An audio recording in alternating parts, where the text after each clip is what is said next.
Olá, galera, excelente dia. Espero que todos vocês estejam bem.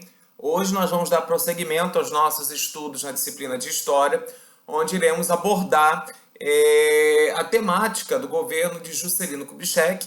É importante destacar que sempre que eu me referi a JK, estou me referindo ao presidente Juscelino Kubitschek. Contudo, para entender o seu governo, temos que entender um pouco os seus antecedentes, sobretudo como o mesmo vai se dar o seu processo eleitoral. É importante destacar que antes do Juscelino Kubitschek, o Brasil foi governado pelo vice-presidente, no caso, o Café Filho, uma vez que Getúlio Vargas se suicidou. O governo de Café Filho é uma coisa muito curta, vai de 1954 a 1955. É importante destacar que dias antes, automaticamente, de Getúlio Vargas se suicidar, o Café Filho ele vai romper relações políticas com a figura, do caso, de Getúlio Vargas. Inclusive, isso é um dos fatores que aumentou a pressão e deu uma proximidade com a UDN, a União Democrática Nacional, que era um partido de total oposição ao governo Vargas, inclusive que mancomunava a imprensa contra o presidente da República. Por conta disso, o Café Filho ele começa a ter essa proximidade com a UDN, mas ele não poderia se manter no poder e deveria automaticamente convocar novas eleições, e é o que inclusive ele irá fazer no ano de 1955, com o presidente tomando posse em 1956. Será lançada a chapa de apoio PSD mais PTB. O PSD ele vai lançar o JK na presidência e o PTB vai lançar o João Goulart, que mais à frente, inclusive, se torna, presidente da República na condição de seu vice. A UDN não aceita, porque a UDN ela enxerga que o apoio PSD e PTB seria uma proximidade com as ideias varguistas que já haviam se perdurado no país desde a década de 1930, uma vez que tanto o JK como a própria figura do João Goulart, eles eram expressões, sim, do populismo, que nós, até mesmo o meio deles, o Jânio Quadros, também será, tanto que o próprio João Goulart, mais à frente, com a saída do JK da presidência, o João Goulart será vice, do Jânio Quadros, a famosa chapa Janjan, que a gente chamava. Quando a gente fala, inclusive, do processo eleitoral, além do JK, que foi apoiado pelo PSD e pelo PTB, nós iremos ter também a figura, da UDN, lançando o general Juarez Távora, que era uma figura totalmente autoritária, mancomunado ao capital estrangeiro, defendia uma abertura total da economia, a esse capital, que isso gera um aumento da dependência para que pudessem ser feitas as obras públicas. O o JK, junto com o João Goulart, irão vencer as eleições com cerca de 36%. A UDN não vai aceitar, uma vez que ela alegava que o JK ele não teve 50% mais um, inclusive vai entrar com pedido de tentar evitar automaticamente com que a figura de JK não pudesse assumir a presidência, uma vez que o Café Filho vai morrer. Nesse processo, o presidente da Câmara deveria assumir, ele não assume, uma vez que nós temos uma guinada, feita pelo general Henrique Lott, que permitiu com que o JK assumisse a presidência, levando com que o presidente do Senado, que apoiava a JK, assumisse a presidência interinamente, do país, e posteriormente a figura do JK.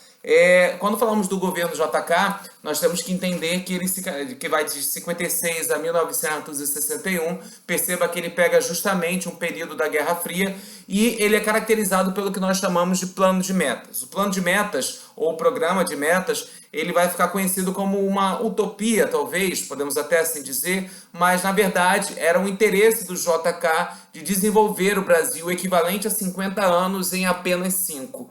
E de que forma ele faria isso? Ele faz um incentivo à importação de produtos manufaturados. Não somente isso, ele entende que ele vai se opor ao Vargas, uma vez que o Vargas ele fazia o nacional-estatismo, ou seja, o controle total da economia pelas vielas do Estado. O JK não. O JK ele entende que é possível desenvolver esse Brasil, fazendo com que o Brasil saísse de uma condição de atraso, de dependente, se equiparando às nações mais desenvolvidas a partir de uma dinâmica bem clássica. Primeiramente, aliando o capital nacional, ou seja, o estatismo, de outro lado, o capital privado, e a abertura do Brasil às empresas estrangeiras. sobretudo as empresas automobilísticas. No cenário nacional, ele inclusive estabelece o incentivo ao setor de bens de consumo, né? Inclusive é esse momento que fica conhecido como os anos dourados brasileiros. Este plano de metas, né, o Brasil deveria desenvolver em 5 áreas: transporte, energia, industrialização, alimentação e educação. E posteriormente foi implementado a construção de Brasília, que também nós vamos perceber já já o porquê que Brasília se implementa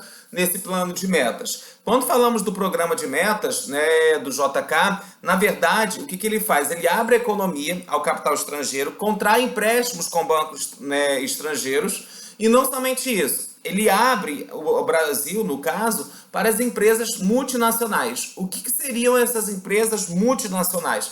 Seriam empresas que possuem sedes em países desenvolvidos e se instalam nos subdesenvolvidos industrializados por conta da presença de matéria-prima, por conta da presença de mercado produtor, mercado consumidor, né, e por conta dos incentivos fiscais atribuídos, dados pelo governo. Essas empresas enxergam que o Brasil é maravilhoso, tanto que é nesse momento que a Texaco, a Ford, a Shell se instalam no Brasil, né, com o intuito de alavancar esse mercado, incentivar e intensificar a lei de oferta e procura.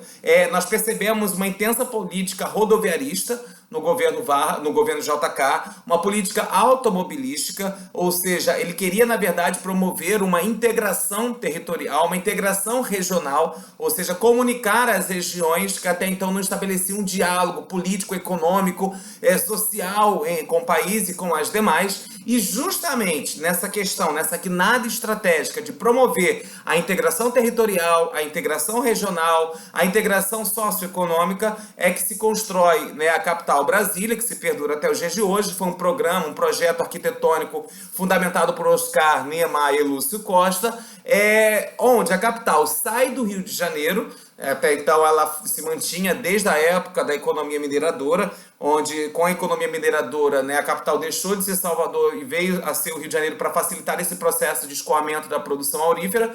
E com o governo JK, o Rio de Janeiro deixa de ser capital e Brasília, até os dias de hoje, se torna a capital, o centro político, administrativo, burocrático do país. É importante também destacar que, obviamente, que o governo JK não fica somente nesse ponto.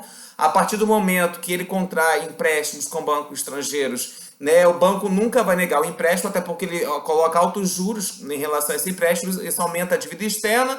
Consequentemente, isso aumenta ainda assim a inflação brasileira, elevando o preço dos produtos internos num patamar muito alto, o que isso faz com que reduza a lei de oferta e procura, consequentemente, do mercado consumidor brasileiro. No intuito de equacionar também os problemas do território nordestino, sobretudo alavancados pela seca, foi criada a SUDENE, a Superintendência de Desenvolvimento do Nordeste, né? E esta SUDENE, a partir de programas e projetos de irrigação, tentou equacionar o problema da seca na região nordestina, o que, na verdade, foi muito pouco equacionado, muito pouco solucionado, né? Nós vamos perceber que o Nordeste ainda continua à margem no sentido da pobreza, da miséria, do desemprego, conhecido assim como lugar do abandono, mesmo com tantas riquezas, mas a falta de um projeto sério, mais administrativo, centralizador para a própria região, dificultava o desenvolvimento econômico e social deste território, dessa região. É importante destacar, portanto, que, claro, obviamente que abrir a economia foi um ponto estratégico, contrair empréstimos com bancos estrangeiros foi importante, estabelecer o nacional desenvolvimentismo para o país foi uma guinada certa do governo JK. Contudo, ele sai da presidência, no qual assume o Jânio Quadros, deixando uma dívida externa e uma inflação muito alta por conta, né, de contrair estes empréstimos, né, se atrelar ao Fundo Monetário Internacional com altos juros, o que ele não conseguiu equacionar, pagar aí. Obviamente que as empresas nacionais, transnacionais ou multinacionais foram de extrema importância, no intuito não somente de produzir aqui, mas também de incentivar o mercado consumidor, e eu acho que esse é um ponto importante destacar. Empresas essas que se perduram até os dias de hoje, a Texaco, a Shell, a Ford, que nem eu citei para vocês, e não somente isso. um incentivo ao setor de bens de consumo, né, sobretudo quando a gente percebe que nós temos com a população brasileira uma maior aquisição, por exemplo, de geladeiras, televisões, liquidificadores, automóvel, dentre outros utensílios. Tá ok, pessoal? Grande abraço!